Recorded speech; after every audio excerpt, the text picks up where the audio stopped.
ये जानते हुए कि तुम हमें कत्ल के इल्जाम में गिरफ्तार करके पुलिस थाने ले जा रहे हो, हम बिना इज्जत के तुम्हारे जीप में बैठ गए। जानते हो क्यों? मशहूर कहावत सुन रखी होगी तुमने, मार के सामने भूत भी भाग जाते हैं, और फिर पुलिस की मार। तुम्हारे जैसों को मैंने कई बार अपनी पतलून गीली करते हुए देखा है देश पांडे। कौन से थाने ले जा रहे हो? बांद्रा? अरे दूत, जरा इस बेचारे को बता दे कि बांद्रा पुलिस स्टेशन का इंचार्ज लोटाराम सवेरे सवेरे किस मंदिर के दर्शन करके काम पे जाता है, बता दे। अरे सरकार के पैरों की जूती को तो वो अपने भगवान की मूर्त मानता है। हाँ, रोज सवेरे घर आके पहले जूते पॉलिश करता है, तब थाने जाता है। इन जूतों को पॉलिश करता है, इन जूतों को। पॉलिश महंगा है तो नाक रगड़ो सरकारी कुत्ते।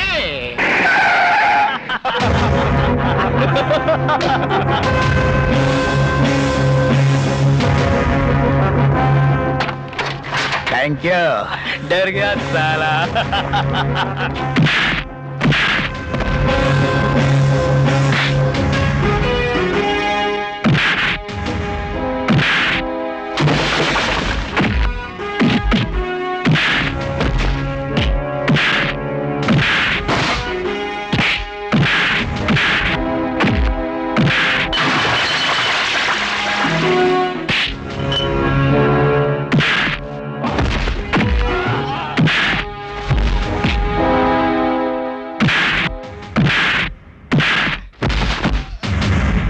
अब बोल, कहाँ पॉलिश करनी है? सर आपके जूतों पर सरकार।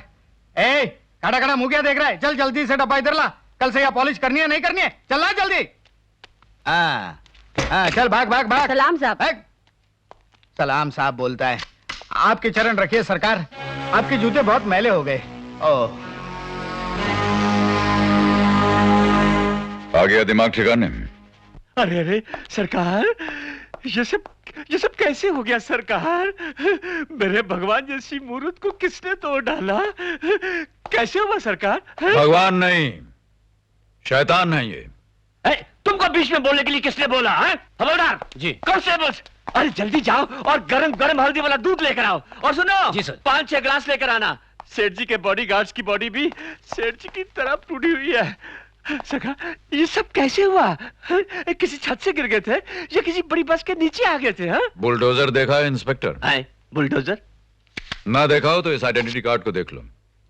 इनके चेहरे का नक्शा कैसे बदल गया तुम्हारी समझ में आ जाएगा। अरे कौन सा identity card? Amar senior superintendent of police, crime branch. Sir लोटे की पेंदी काट दी जाएगी ये नहीं सोचा था तुमने? हाँ? ऊंट जब तक पहाड़ के नीचे नहीं आता अपने आप को सबसे ऊंचा समझता है। पहाड़ जैसे ब्रिजमान के दोस्त को तुमने ऊंट की ऊंचाई देखकर हवालात में बंद कर दिया। हाय हाय हाय हाय, नहीं सरकार नहीं। सांप के कांटे का इलाज हो सकता है, लेकिन आपके इस दास के कांटे का इलाज नहीं हो सकता। मैंने झट से उससे पूछ लिया, पंचनामा तैयार किया है क्या? उस खून का कोई चश्मदीद गवाह है? तो उसने धम से ये कागज मेरे हाथ में थमा दिया सरकार। हाँ, नंदू उस देशभक्त एडिटर का चपरासी, वफादार नौकर जो साई की तरह उसके साथ लगा रहता है, उसे दूर नहीं होता। और अब उस ऊंट जैसे पुलिस कमिश्नर को पहाड़ के नीचे लाकर खड़ा करना पड़ेगा ताकि उससे भी कोई ऊंची चीज होती है ये उस ऊंट को पता लग सके। बहुत अच्छे, बहुत ही अच्छे। अच्छा सरकार, अच्छा। अबे ओ बिन पेंदी के लोटे, नहीं नहीं नहीं। कल जब अपनी कुर्सी पर बैठो तो जरा पेंदी जमा कर बैठना। यस, क्या कहा? पैरी रोड पर एक बस को जला दिया गया है। 40 पैसेंजर जलती हुई बस में फंसे हुए हैं। हाँ ठीक है, मैं 10 पुलिस कांस्टेबल्स एक सब इंस्पेक्टर के साथ वहां भेजता हूँ। हाँ इंस्पेक्टर, 4 कांस्टेबल्स मुझे भी चाहिए होंगे। नंदू को हिफाजत के साथ कोर्ट में ले जाना है। मैं पूछता हूँ, इस पुलिस स्टेशन का इंचार्ज मैं हूँ या आप?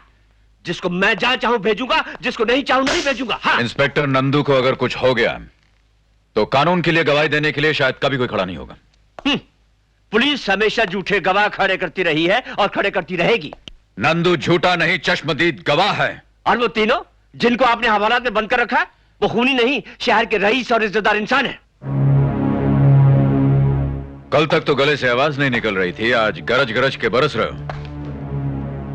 एक ही रात में ऐसा क्या हो गया इंस्पेक्टर? याद रखना, नंदू को अगर कुछ हो गया तो मैं तुम्हारे उस रईस इज्जतदार देश पांडे के वो पैर जला दूंगा जिसके पैरों पर पड़े हुए जूतों पे पॉलिश मारकर तुम ड्यूटी पे आते हो। और हां, जिनके खूंटे पर तुम उचक रहे हो उनसे कह देना कि मैं अकेला ही एक पूरी बटालियन के बराबर हूं।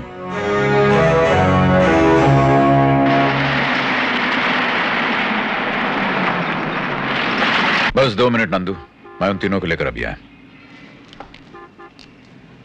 ओए कांस्टेबल, देखो जरा इधर ध्यान रखना। हाँ साहब। ये सरकार की अमानत तो है ही, मेरी भी अमानत है, समझे? जी साहब। ठीक है।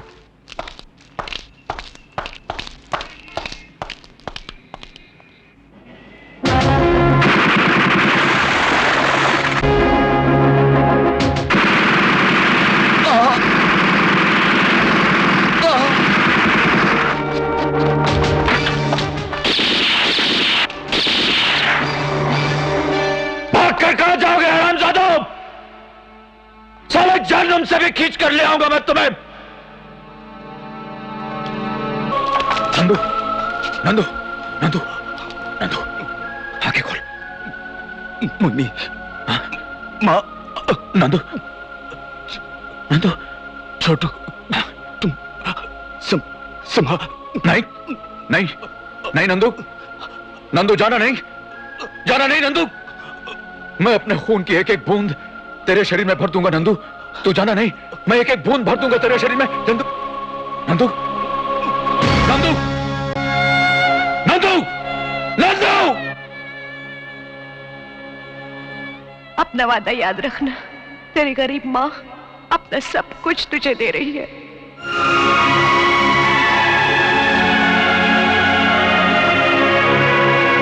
रुक जाओ, रुक जाओ, रुक जाओ, रुक जाओ। कहाँ ले जा रहे हो इसे? पोस्टमार्टम के लिए ले जा रहे हैं माँ जी।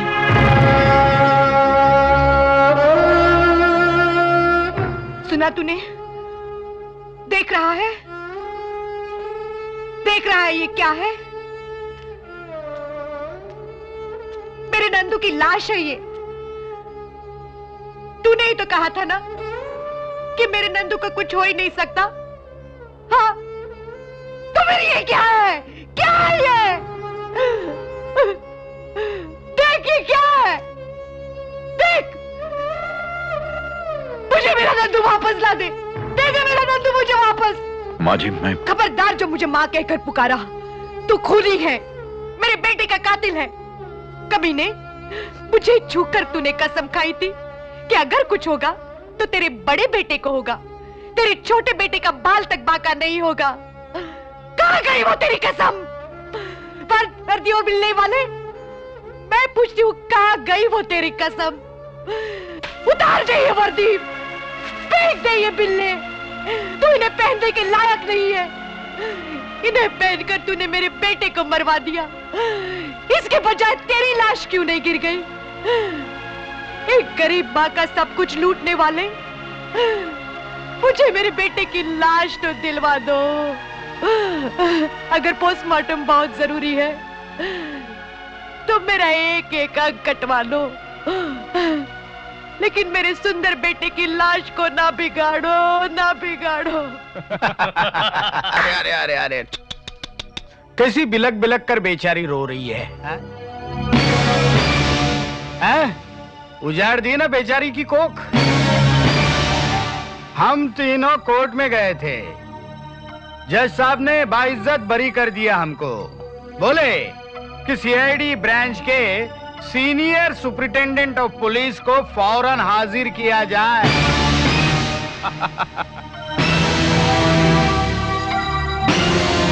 जल्दी से कोर्ट में चले जाओ। हाँ, कहीं ऐसा ना हो पागल कुत्ते की तरह सड़क पर गोली मार दी जाए।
लीजिए जज साहब, हथियार भी है, गवाह भी है, कातिल भी है और सड़क पर पड़ी हुई देशपांडे की लाश भी।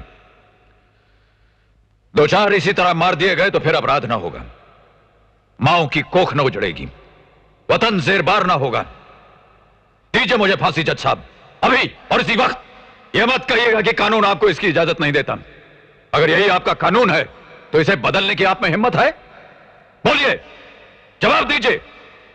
ये देश पर कुर्बान होने वाला एक सिपाही बोल रहा है जज साहब, कोई अपराधी नहीं। इस सोते हुए देश को झंझोड़ डालिए जज साहब, काट डालिए इसके वो अंग जो सड़ गए हैं। कितनी लाशें शमशान ले जाएंगे आप? कितने कब्रिस्तान नए बनाएंगे आप? कितने जज साहब? आज जिन्हें नाज है हिंद पर वो कहां हैं? बुलाइए उन्हें जज साहब, दिखाइए उन्हें, और अगर वो सो गए हो तो भगवान के लिए जगाइए उन्हें। ताज़ीरात हिंद दफा 302 के तहत अमर को फांसी की सजा सुनाई जाती है। रुक जाइए जज साहब, इसे फांसी का फैसला सुनाने से पहले एक बात बार बार गौर से सोच लीजिएगा आप। ये देश का सिपाही है, वो सिपाही जिसने बचपन से मेरी आंखों के सामने इस देश की धरती को अपने खून से सींचा है। अपनी जान पर खेलकर इसने ऐसे कारनामे किए जिसका कर्ज ये देश ताजिंदगी नहीं उतार सकता। ये अगर सोया है तो देश के लिए, जागा है तो देश के लिए। इसने एक एक सांस ली है तो इस देश की खातिर, और आज इसकी सांसों को, इसके दम को इस देश का कानून कब्ज कर लेना चाहता है। क्यों? सिर्फ इसलिए कि इसने 3 विद्रोहियों को खुलेआम सड़क पर अपने हाथों से मार डाला। और यही खून अगर इसने सरहद के उस पार किए होते तो आज हम सब ने मिलकर इसे परमवीर चक्र दिया होता। जज साहब, जब फैसला आप अकेले पर छोड़ दिया गया है तब आप इसे फांसी के फंदे पर लटका देना चाहते हैं। अगर मौत ही देनी है तो ऐसी मौत दीजिए इसे जो इसकी शान के काबिल हो, इस देश की आन के काबिल हो, और जिसकी मिसाल आने वाली नस्लें सदियों सदियों तक देती रहे।